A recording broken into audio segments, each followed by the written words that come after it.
Bien, le damos la bienvenida al doctor Marcos Mazó Garrote, quien es catedrático de Derecho Constitucional de la Universidad de Castilla-La Mancha y consultor jurídico internacional.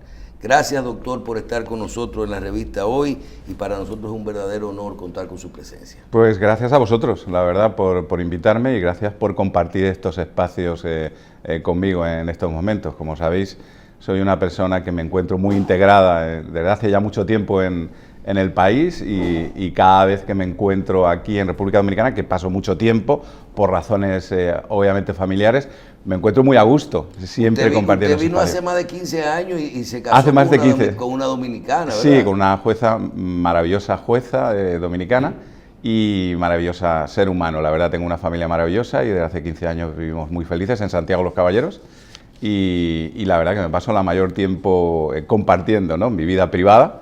Sí. Y en cierta parte también, pues profesional, compartiendo espacios de trabajo también profesionales, de asistencia, de consultoría, y sobre todo a lo que me dedico yo. Yo soy un humilde profesor de Derecho Constitucional, y a esto me dedico, ¿no?, a la labor pedagógica de la difusión de los valores, ¿no?, que están en esa maravillosa Constitución que tenéis del 2010. Precisamente por eso, doctor, para nosotros es un verdadero placer poder conversar con usted viendo su hoja de vida. Y más que es un momento ideal, porque hoy es jueves, sí, en la postrimería de un día de fiesta mañana, un fin de semana después, y otro día de fiesta el lunes. Tenemos 4 días corridos no laborables, por lo cual este programa de hoy va a rodar mucho en estos fin de semana. No sabía. Es una oportunidad también.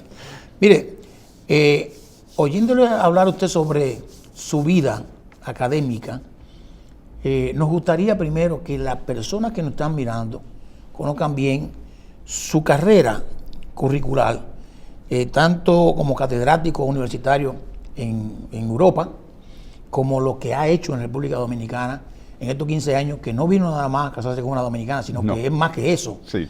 Y ya dominicano per se con su cédula y su pasaporte. Sí. Hablamos un poquito sobre esa parte académica, que a mí me motiva muchísimo. Pero tú tienes ahí un poquito de la hoja de vida. Sí, lo leo primero, y usted dice aquí, profesor, doctor, catedrático de Derecho Constitucional de la Universidad de Castilla-La Mancha, Facultad de Derecho Albacete, la quinta facultad de Derecho más importante de España por producción científica y entre las 100 más importantes del mundo. El único hispano-dominicano que ocupa una cátedra de esta especialidad en Derecho Constitucional y de esta importancia en el mundo. O sea, tenemos el privilegio nosotros como dominicanos, porque ya lo hemos adquirido usted, aunque es español, pero ya es de nosotros. Doctor en Derecho de la Universidad de Castilla-La Mancha en el 97 e Italia, Universidad de Bolonia en 1999.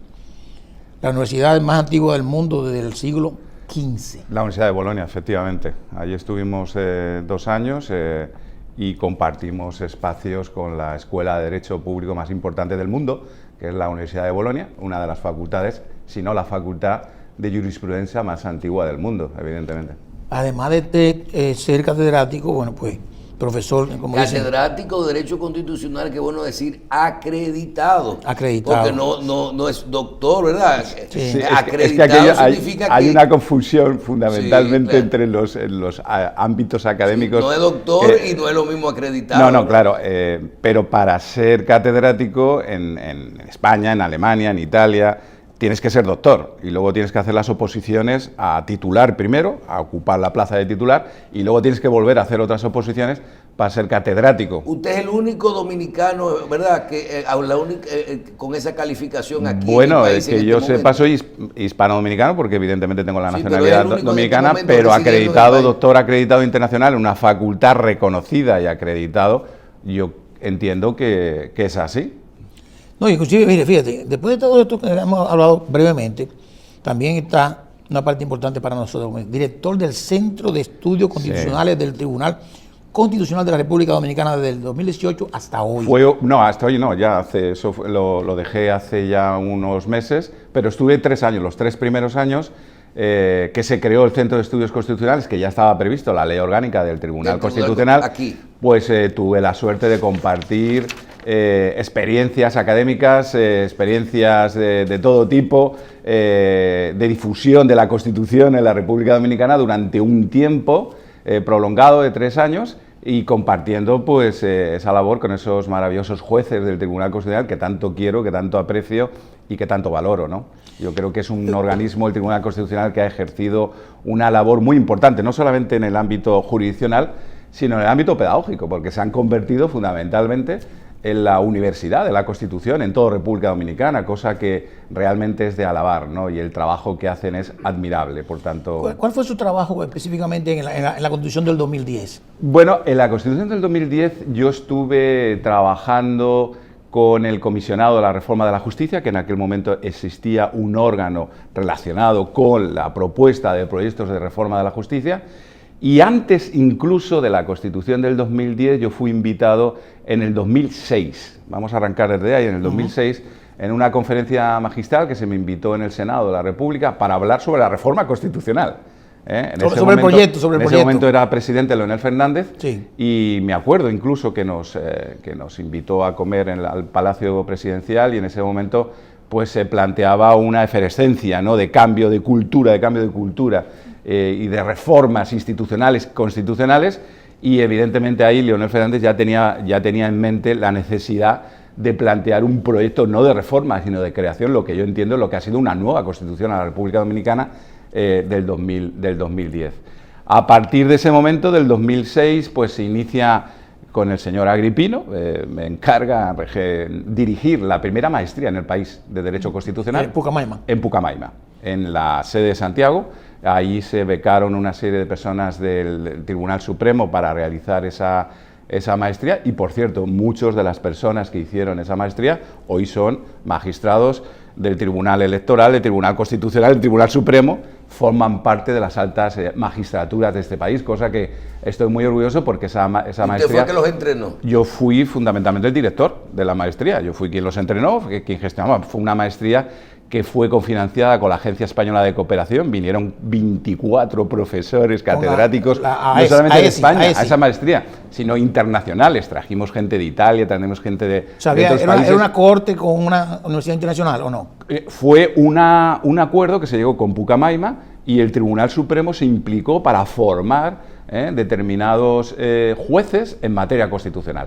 Pero mira, te voy a decir una cosa muy curiosa. Ya en el año 2004... yo tuve la oportunidad de conocer a 2 juristas dominicanos que se estaban formando en Derecho Constitucional, un programa que dirigí en Costa Rica, en el Tribunal Supremo de Costa Rica, donde allí, como sabéis, hay una sala de constitucional que se nos encargó también dirigir un diplomado en Costa Rica. Allí tuve la oportunidad de conocer 2 juristas dominicanos que en ese momento ya se estaban formando en materia constitucional. Rafael Luciano Pichardo fue uno, claro, y Hermógenes Acosta, que me acuerdo también que fueron alumnos míos. De la Suprema Corte de Justicia, ambos. Exactamente, y que ha sido magistrado del Tribunal Constitucional, en el caso de Hermógenes Acosta, que terminó su mandato Luciano Pichardo ya está fuera. Yo conocí ya a Rafael Luciano Pichardo, además tuve la oportunidad de dirigir el trabajo fin de máster que hizo Rafael Luciano Pichardo, un trabajo magistral sobre el control de constitucionalidad, y realmente pues me sorprendió ya mucho, ¿no?, que hubiera juristas dominicanos con ese deseo de aprender. Luego ya, evidentemente, en el 2006, con la maestría de la Pucamaima, bueno, fue ya el inicio de una explosión, de un cambio, ¿no?, de cultura, de tendencia, ¿no?, de pensamiento, que hasta este momento pues se lleva desarrollando en el país.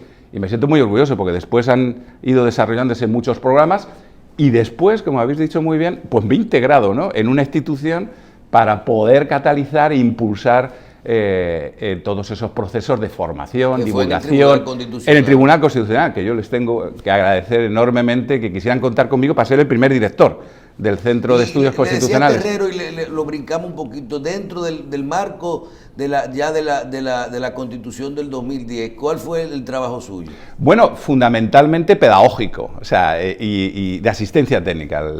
En aquel momento el director del Comisión de la Justicia era Lino Samuel Vázquez. Es magistrado actualmente. Es magistrado actualmente, claro, amigo, querido, le mando un saludo desde aquí a él y a toda su maravillosa familia. Que ya estamos bien de salud. Sí, gracias a Dios, lo ha pasado muy mal y realmente ahora se encuentra recuperado, y vamos, les deseo lo mejor, ¿no?, porque además de un excelente jurista, es una bellísima persona. Y bueno, iniciamos un proceso previo en el proceso constituyente, en el año 2008-2009, ¿no?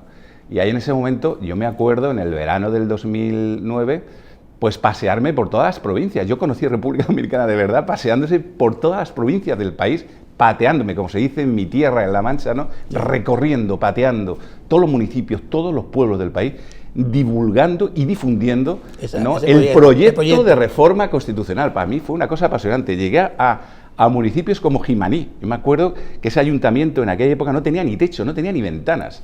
Y llegar allí, yo me acuerdo cuando llegué allí, pues bueno, fue una experiencia tan impresionante, ¿no? Que estaban tan encantados de ver a un jurista internacional, extranjero, ¿no? Hablándoles de la Constitución, pero aquí no ha venido nadie a hablarnos de nadie, ¿no? Oye, nunca había pasado eso. Nunca había pasado, ¿no? Yo me quedé absolutamente sorprendido y entonces, pues fue una experiencia maravillosa, como en todos los pueblos, en todos los municipios, ¿no?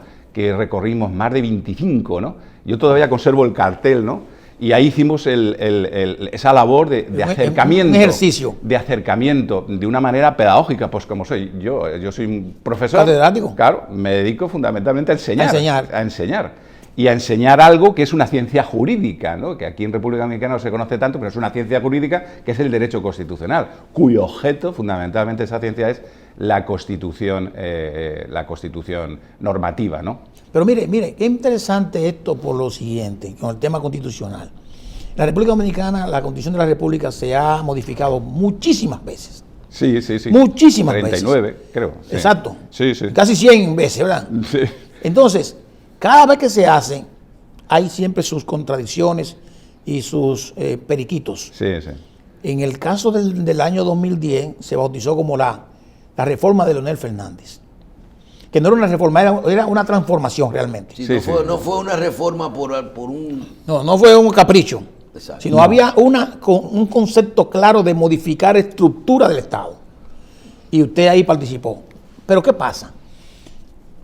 La gente se queja de que hubieron cosas o errores, diríamos que adrede, dice la gente, para favorecer a una persona en particular, y que el propio Leonel Fernández se favoreció él mismo porque él se incluyó para ser parte de poder volver a la República Dominicana como presidente de la República. ¿Cuáles errores que usted conozca que no fue culpa suya? Usted estaba como asesor, esto es Congreso y además la Asamblea Constituyente. Claro. Errores que usted entiende que son vitales, que salieron en esa Constitución y que podemos modificar en un momento. Bueno, errores puntuales. Vamos a ver, cuando se aprueba una nueva Constitución, ninguna Constitución normativa es perfecta. Claro que no. Ya decía el jurista alemán Peter Haberle, ¿no? Que el derecho es un instrumento, es una técnica jurídica, y el derecho constitucional es una técnica jurídica para mejorar la condición de los seres humanos, ¿no? Por tanto, no hay ningún proyecto normativo vital de contrato social perfecto. Y evidentemente, claro, hay cuestiones puntuales que lógicamente ahora habría que ajustar, ¿no? Eso podríamos abrir un cierto debate, ¿no?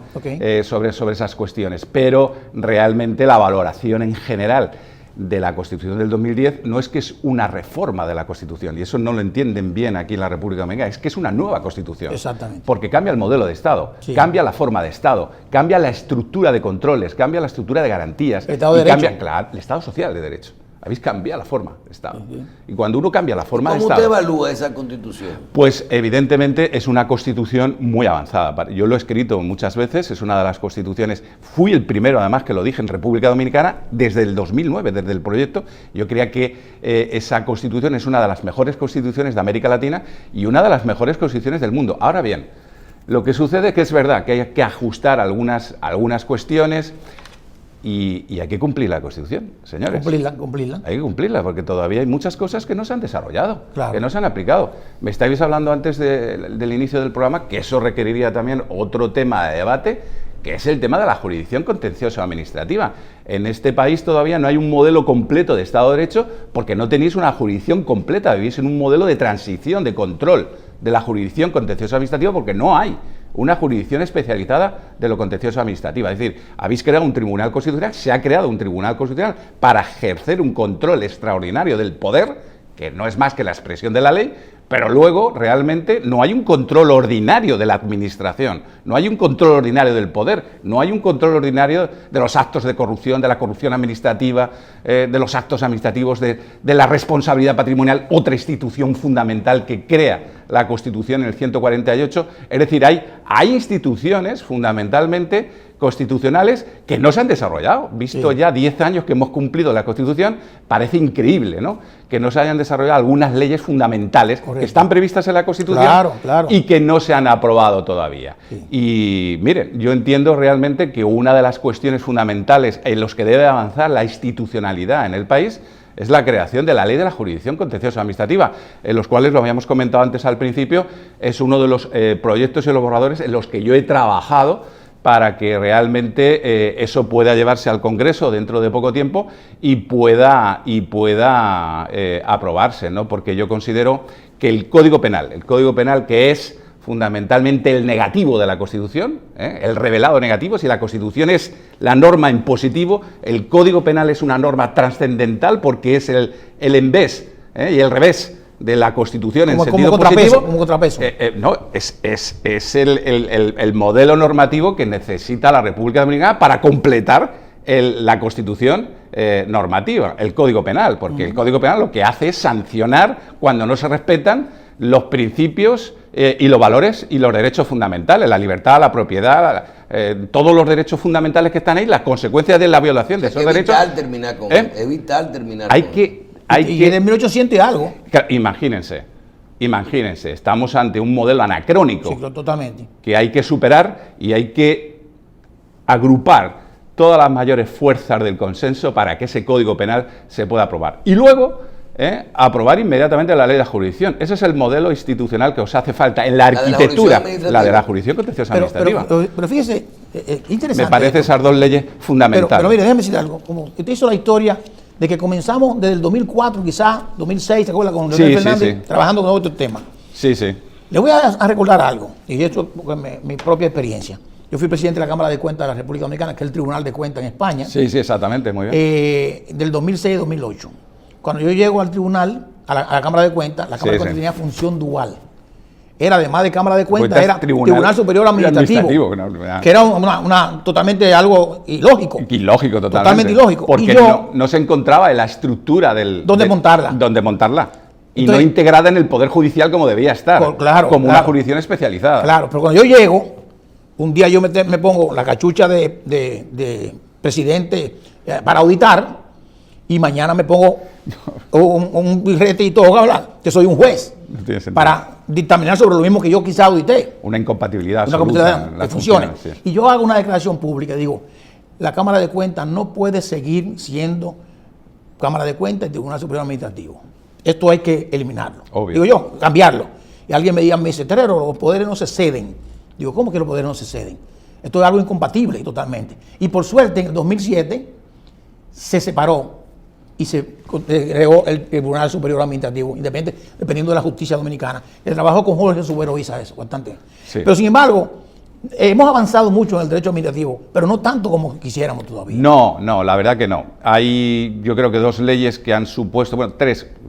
La ley del 2012, la 247 de la Ley de Organización de Administración Pública, la ley 107.13 del procedimiento administrativo que entró en vigor unos años después. Del derecho del ciudadano. Desde las relaciones de los derechos de la administración con el ciudadano y los derechos fundamentalmente del procedimiento administrativo. Esa ley es importantísima. Fundamental. Y la gente no la usa mucho. No la usa o no sabe usarla. No la conoce tanto, ¿no? Claro. Que es una ley fundamental. Y en ese esquema lo que falta es la arquitectura del control de la jurisdicción especializada. No es posible que una persona que viva en Santiago, para poner un recurso contencioso administrativo, es una persona humilde, tenga que venir aquí a poner un contencioso. No hay acceso a la jurisdicción.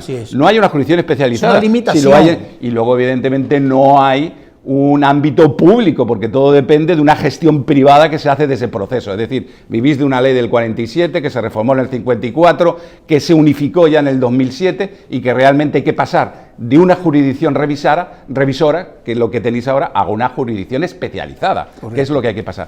Y esta es la gran reforma del Poder Judicial que necesita la República Dominicana. Esta es la gran reforma del Poder Judicial a la que yo realmente me voy a implicar y me voy a dedicar a defender y a explicarlo, ¿no? a la República Dominicana, porque yo considero que es muy importante. Pero doctor, con su experiencia, y perdóname Michelle, con su experiencia en estos líderes globalmente, ¿hasta qué punto la parte política daña las cosas? Y digo que las daña, porque no todos siempre dañan, pero las cosas fundamentales se dañan. Por ejemplo, mire el tema del Código Procesal Penal, que usted lo está viviendo aquí ahora mismo. Ya se cayó varias veces, ha ido al Ejecutivo de vuelta para atrás, volvió, ya estaba casi a punto de ser emitido, se cayó. ¿Hasta qué punto eso ha dañado las reformas? Entonces, su experiencia Latinoamérica, por ejemplo. Todo, porque realmente esta es una sociedad muy politizada, muy polarizada, muy politizada. Y evidentemente las cuestiones fundamentalmente técnicas, pues evidentemente hay que compartirlas evidentemente con la ciudadanía, especialmente con la ciudadanía, y hace falta necesario una sociedad civil, que no esté tan contaminada por los actores políticos para impulsar, ¿no?, técnicamente y socialmente y pedagógicamente esas reformas necesarias. Por tanto, esa sociedad que yo entiendo que está muy politizada en la República Dominicana, es necesario que la sociedad civil evidentemente se emancipe, ¿no?, se emancipe para que podamos tener buenas leyes.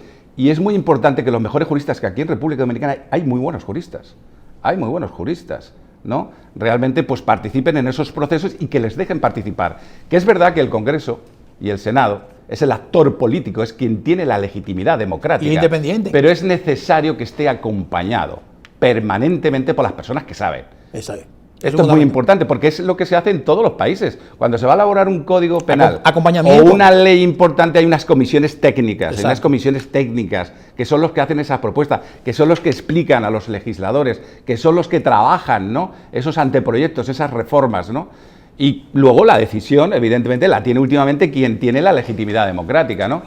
Pero es muy importante que se deje trabajar a esas comisiones técnicas, a esos profesionales, a esos juristas. Me consta que en el Código Penal hay una serie de personas que yo conozco de primera mano, que son personas muy preparadas, muy cualificadas, y que los legisladores deberían ponerse en la confianza de esas personas. Y es muy importante, miren lo que les voy a decir. Los espacios públicos no pertenecen a los espacios privados. Es decir, los espacios públicos, que son las leyes públicas, que son las leyes fundamentales del país, tienen que ser compartidas al margen de cualquier ideología, tienen que ser respetados y tienen que ser consensuados. La idea del consenso, cuando hablamos del Código Penal, cuando hablamos de la Constitución, cuando hablamos de las leyes fundamentales del Estado, tiene que prevalecer siempre el interés público y el interés general, ni el interés partidario, ni el interés ideológico, ni el interés moral, ético, religioso. Tenemos que desprendernos fundamentalmente de todos esos peajes para centrarnos en lo que es realmente importante para el país, para la ciudadanía.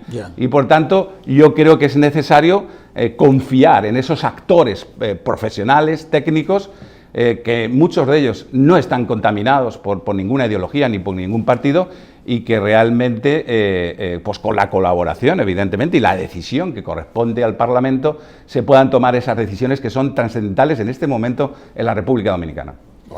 Doctor, nosotros no somos abogados, pero todos los días intercambiamos, conversamos con abogados y con personas, y a uno le salen, por ejemplo, el debido proceso. Uno escucha la palabra el debido proceso en los procesos de justicia. Y tú dices, no, las instancias, las interpretaciones de las leyes. Y uno dice, pero ¿por qué aquí todo es tan difícil? Cuando, si tú vas a plasmar las cosas, usted profesor, dice, no debiera ser, algunos temas debieran ser más claros. Y hay una pregunta básica que tiene mucha gente que no tiene que ver con el área, sobre todo del derecho, pero que tienen problemas en ese sentido. Te dicen a ti, ¿cuándo un proceso debe de ir al Tribunal Constitucional? Porque yo creo que el debido proceso, la interpretación de las cosas ha hecho que nosotros hemos creado una instancia adicional en el Tribunal Constitucional para todo. Porque en los casos que normalmente llevábamos a primera instancia, segunda instancia, apelación, entonces ahora van al Tribunal Constitucional. Entonces, como estos procesos son tantos, ahora hace que los fallos duren 4 y 5 años. Para después decir el Tribunal Constitucional que no califican. Que no aplicaba esto. No aplicaba. Y es que ustedes que son parte de toda la redacción de todo esto y que lo ven bien, ¿es un tema de interpretación o es un tema de que no se dejó bien claro qué o no debiera ir al Tribunal Constitucional? O ganar tiempo. No, pero bueno, eso es porque no se ha interpretado bien la función del Tribunal Constitucional. El Tribunal Constitucional tiene una única función, como tienen todos los tribunales constitucionales del mundo, que es controlar el poder. ¿Y cuál es la expresión del poder? La ley. Esa es la función principal que tiene el Tribunal Constitucional. No tiene otra misión. Es un órgano constitucional que no está integrado en el Poder Judicial, cuyo objetivo es proteger la Constitución, garantizar la normatividad que no habéis tenido históricamente en la República Dominicana. Esas 39 reformas que han habido han sido políticas.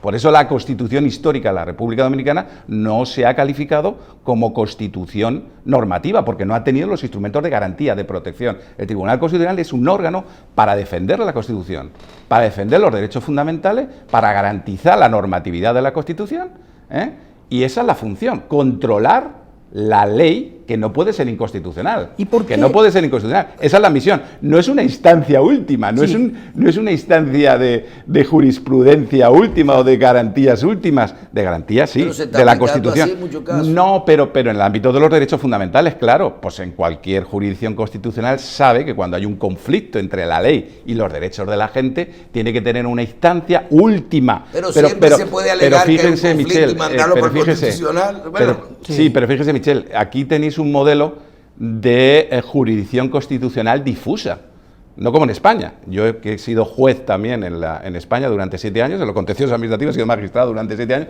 Nosotros no somos jueces de constitucionalidad. Los jueces que pertenecen al Poder Judicial no hacen control de constitucionalidad. Exacto. O sea, la Suprema Corte de Justicia es una cosa. No, porque si nosotros tenemos un problema de duda de interpretación constitucional, tenemos que elevarlo al Tribunal Constitucional. Eso se llama cuestión. Pero no podemos decidir en sentencia un conflicto constitucional. Aquí los jueces sí. Michel, aquí los jueces sí, son jueces constitucionales, y por tanto la jurisdicción constitucional no deja de ser una instancia última de interpretación de la Constitución. Sin embargo, yo quiero, como usted estaba aquí en el momento, para que usted me pueda definir cómo yo puedo interpretar de una figura como Jorge Subero Isa, que es un catedrático, un juez, una persona solvente moralmente, fue mi profesor y hablo bien de él. Yo también, yo lo conozco a Subero Isa. Sí, le mandamos un fuerte abrazo a Subero Isa, que además fue protagonista de un proceso de reformas institucionales en el Poder Judicial desde el 96. Desde 1994, que se inició la reforma constitucional, y desde el 2006 el inicio del proceso de carrera administrativa profesional del Poder Judicial. La primera ola de reforma. Empezó a cambiar. La primera ola de reforma. Sin ninguna duda, muy importante. Pero fíjate ahí la disyuntiva o dilema, no sé cómo te la puedes interpretar. Jorge Subero Isa estaba opuesto al Tribunal Constitucional. Bueno, y decía que eso era para quitarle poder a la Suprema Corte de Justicia. Y lo defendió hasta que ya no pudo más. Sí, yo conozco la opinión y conozco la opinión también de Mariano, también, Germán. Cuando yo hablé con todos ellos, con todos esos actores, para convencerles que el Tribunal Constitucional ejercía una función bien distinta a la del Tribunal Supremo, que no son incompatibles, que son complementarios. Sí. Por tanto, la idea del Tribunal Constitucional es simplemente proteger la Constitución, que en República Dominicana no se ha cumplido. Sí. Históricamente, no se ha cumplido. Sí. Entonces, ¿para qué creamos un Tribunal Constitucional? Creamos un Tribunal Constitucional para defender la Constitución, para proteger la Constitución y para controlarla de los actores políticos que combaten la Constitución. Claro. Entonces, para eso existe un Tribunal Constitucional. Esa es su misión. Ahora, les voy a decir una cosa. Esto a veces se consigue porque el objeto fundamentalmente que tiene el Tribunal Constitucional es controlar un actor político, que se expresa a través de la ley. Esto a veces se consigue y a veces no se consigue. Pero claro, en aquellos países donde existe un modelo de control, la idea del control de constitucional, fíjense que es la mayor revolución del derecho en los últimos 2 siglos. Imagínense, en República Dominicana existía ese control diferido a los jueces, al Tribunal Supremo, y ahora hay una jurisdicción especializada, que su única misión es esa. No lo llevéis a otros ámbitos, proteger los derechos fundamentales y garantizar la normatividad de la Constitución. Nada más. Que usted no está de acuerdo con todo, está de acuerdo plenamente con la Constitución, pero entiende, por ejemplo, ahorita hablábamos hace un rato del tema de la nacionalidad. que es un país que tiene muchas cosas raras. Por ejemplo, con el caso ese que usted nos explicó de los que son naturalizados, ¿verdad? Claro, bueno. Los que son dominicanos que votan, pero son dominicanos que no nacieron aquí. Imagínate, yo soy dominicano y me considero dominicano. Yo se lo comento mucho a los catalanes, a mis amigos catalanes, ¿no? Y a mis colegas catalanes, ¿no? Les digo, oye, pero si no es incompatible ser catalán y ser español, porque yo soy español y soy dominicano y me siento tan orgulloso de compartir mi doble identidad, porque la pluralidad y la diversidad es una riqueza. Sí. Y además de ser europeo, ser español, ser dominicano, que pregono además con orgullo, esté donde esté en España, esté en República Dominicana, esté en Alemania, esté en Italia, esté donde esté. Me siento muy orgulloso de compartir esos espacios con todos ustedes. ¿Y existe alguna pero realmente, evidentemente, mi estatuto de ciudadanía no es igual que el tuyo, no es igual que el vuestro. Porque si soy dominicano yo no puedo acceder, por ejemplo, a una alta corte. No me puedo presentar a una alta corte. ¿Y eso está en la Constitución? Eso está en la Constitución, porque no soy de origen, no soy un dominicano de origen. Al no ser de origen, pues evidentemente se me excluye. ¿Y eso lo hay en muchos países? No, para nada. El que es español, el que se ha nacionalizado en español. Bueno, yo tengo un amigo que se llama Miguel Ángel Aparicio, que es catedrático de la Universidad de Barcelona, que en estos momentos es magistrado del Tribunal Constitucional de Andorra. Ya. De Andorra, de otro país. Sí, sí. Porque él tiene la nacionalidad de Andorra. Entonces, no le han impedido que por ser andorrano pueda acceder a un cargo público en el Tribunal Constitucional. Entonces, esto es una limitación específica y lo voy a revisar en la Constitución. Sin embargo, hay otra limitación y yo he estado opuesto, y a ver su opinión. En el tema de la ciudadanía, hay un tema que habla de que los ciudadanos dominicanos que adquieren una segunda nacionalidad, norteamericana, europea, no pueden optar para la presidencia de la vicepresidencia de la República. Lo que le pasaba a algunos candidatos a Trujillo, Ramfi Trujillo. No pueden optar al menos que renuncien 10 años antes de aspirar. Bueno, mire, a mí no me parece eso bien, realmente. No, no. No me parece bien. Eso sí es discriminatorio. Es más de donde se pase que donde se nace. Entonces, realmente, el hecho de que una persona ya tenga esa nacionalidad es porque realmente quiere compartir. Yo realmente no necesitaba la nacionalidad dominicana, ¿verdad? No la necesitaba, pero yo la quise hacer porque realmente me identificaba, ¿no?, con la realidad, con la vida de la gente, con los problemas de los dominicanos, y me he implicado aquí a todos los niveles, ¿no? Porque me siento... ¿Qué es la nacionalidad? La nacionalidad no es más que el vínculo afectivo que tiene una persona con un país. El reconocimiento no es más que un reconocimiento formal a ese vínculo afectivo, ¿no? Sí. Y entonces, que ese vínculo afectivo... Depende, doctor, en el caso suyo, que viene con una nacionalidad fuerte, española, hacia la República Dominicana, es muy afectiva. Claro. Pero cuando usted no explicó en la pausa y nos decía, ustedes son de los pocos países que tienen eso, porque ustedes tienen un problema con Haití. Imagínense que todos los haitianos que se hacen dominicanos pudieran tener los derechos. Nosotros tenemos, eso tiene algo de... tiene un problema, que subyace, ¿no? Evidentemente, ese es el origen. No reconocer, ese es el origen. Usted sabe muy bien lo que estaba diciendo. Eso no es vínculo, eso es otra cosa. Totalmente. Doctor, tenemos un problemita de tiempo y vamos a tener que hacer varios programas con el doctor. Pero no quiero perder la oportunidad de que usted nos hable de en el momento. Nosotros tenemos información de que usted es asesor honorífico en la actualidad del Poder Ejecutivo. Sí. Háblenos de ese decreto, ese nombramiento, esa asesoría, porque sabemos cuál es su condición, de qué se trata y en qué proyectos están trabajando. Bueno, yo cuando Antoliano Peralta, que es el consultor jurídico ahora del Estado, me propuso formar parte de esa comisión, él que fue alumno mío. Okay. Él fue alumno mío, de una maestría de Derecho Administrativo que impartí en la Liga Municipal. Yo le dije que realmente había una cuestión muy importante en la que yo me podía implicar. Como académico, como juez que he sido, en lo contencioso administrativo, y por toda mi trayectoria acreditado en el ámbito de los posgrados que he hecho aquí en materia de Derecho Administrativo. Y es crear el borrador de la ley de la jurisdicción contencioso administrativo. Ese decreto tenía como objetivo fundamentalmente hacer las propuestas de reforma de derecho público y derecho administrativo en el país, pero yo consideré que ya habiendo una ley de procedimiento que hay que reformar, la ley de procedimiento, la 107.13, hay que adaptarla a las nuevas tecnologías, hay que adaptarla a los procedimientos administrativos que están... Hay que reformar algunas garantías para el tema de la firma digital, los procedimientos administrativos... Bien. Pero yo dije que mi condición era esta, trabajarles, además lo he hecho de manera gratuita, de manera altruista, como la mayoría de las cosas que yo hago en el país, y realmente eso ya lo tienen. Desde hace un año ya lo tienen. El borrador del proyecto ya lo tiene el Poder Ejecutivo, y cuando quieran lo pueden llevar al Congreso y cuando quieran pueden contar conmigo para explicárselo a todos los diputados, legisladores y senadores, que van a encontrar en mí el mejor aliado para que realmente fortalezcamos el Estado de Derecho definitivamente en la República Dominicana. Esperamos que lo puedan entender. Y yo creo que vosotros que os dedicáis a los medios de comunicación y que os dedicáis fundamentalmente a la difusión de los problemas sociales, tenéis y tenemos que centrarnos fundamentalmente en mejorar la institucionalidad de la República Dominicana. Y eso pasa necesariamente por aprobar estas dos leyes. Código Penal, Ley de Jurisdicción. Mire, una ñapa, para no desaprovecharlo. Usted hablaba, el Tribunal Constitucional es un control de la parte política, ¿no? ¿Es así? Es así, del poder. El poder político. Poder. Pero hablaremos, por ejemplo, en su opinión, sobre la idoneidad, sobre la independencia, sobre la acción de una persona que de una forma u otra fue o es político y que forma parte de un tribunal constitucional. ¿Cómo se maneja? Y además, si puede también agregar en la ñapa sobre la llamada independencia del Poder Ejecutivo frente al Ministerio Público de la República Dominicana. Claro, el Tribunal Constitucional es un órgano que evidentemente su función es, ya lo hemos dicho, es controlar el poder, controlar una acción. Y en la mayoría de los tribunales constitucionales del mundo que yo conozco.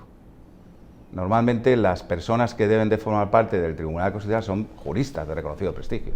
Y de hecho, la clave fundamentalmente está en garantizar los derechos de acceso a la jurisdicción. Los candidatos que luego evalúa el Consejo Superior de la Magistratura deben ser los mejores juristas del país.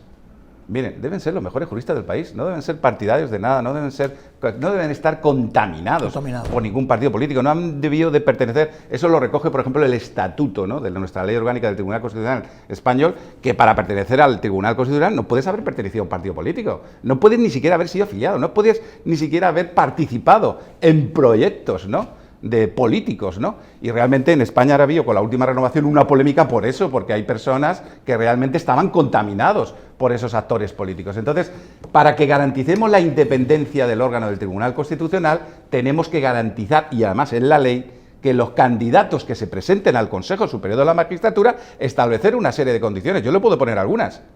Por ejemplo, que la persona que vaya a acceder a la jurisdicción del Tribunal Constitucional pues sea un jurista de reconocido prestigio de 25 años, de ejercicio acreditado en el país. No es posible que personas que están en la jurisdicción ordinaria, que están en una jurisdicción de primera instancia, claro, de un momento a otro pasen a ser magistrados del Tribunal Constitucional. Vamos a ser serios con eso, ¿no? No debe ser. Entonces deben establecerse las condiciones subjetivas en la ley para aquellas personas que sí, que se presenten públicamente al Consejo Superior de la Magistratura, tengan condiciones de mérito, de capacidad, de trayectoria, de antigüedad, de prestigio. Un adecuado perfil. Claro, y entonces con eso ya tienes, porque tú luego ya puedes elegir al candidato que desde el punto de vista ideológico, porque no deja de ser, claro, el que es juez tiene ideología, no nos vamos a negar, cualquier juez tiene ideología, o le vamos a privar al juez de la ideología, pero lo que no se le puede negar es que en el acceso su capacidad, su trayectoria, porque los que acceden al Tribunal Supremo en Italia, en el Tribunal Constitucional en Italia, en Alemania, en España, de lo que yo conozco, son personas juristas de reconocido prestigio, de reconocido prestigio, no son personas cualquiera, son personas que saben, que conocen, que su trayectoria acredita y amerita, por esas condiciones, que el acceso sea inmaculado desde el punto de vista de la capacidad y el mérito.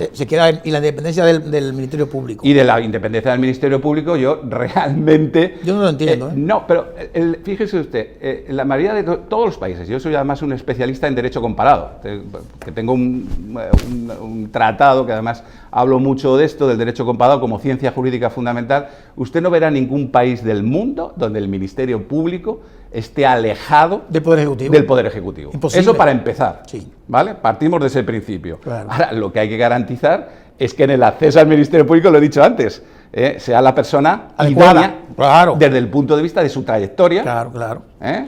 En este caso, y yo creo que Miriam Germán lo reúne. Claro. Estamos todos de acuerdo. Claro, Estamos de acuerdo en claro, eso, su claro. trayectoria, su honorabilidad, su honestidad, su integridad, su profesionalidad. experiencia. Claro que sí. Entonces, pues en eso es lo que hay que avanzar. Exactamente. En Es tener una Miriam o una persona igual que Miriam. Perfecto. Y ahí ya verá que da igual. Que lo elija el Congreso, que lo elija el Senado, que lo elija el Ejecutivo. Ya. Nos tenemos que centrar en eso. Bien. Muy bien. Vamos a agradecer al doctor Marcos Mazo Garrote, catedrático de Derecho Constitucional de la Universidad de Castilla-La Mancha y consultor jurídico internacional. Vamos a agradecerle su presencia con nosotros hoy. Vamos a invitarlo a hacer muchos programas con el doctor. A vosotros.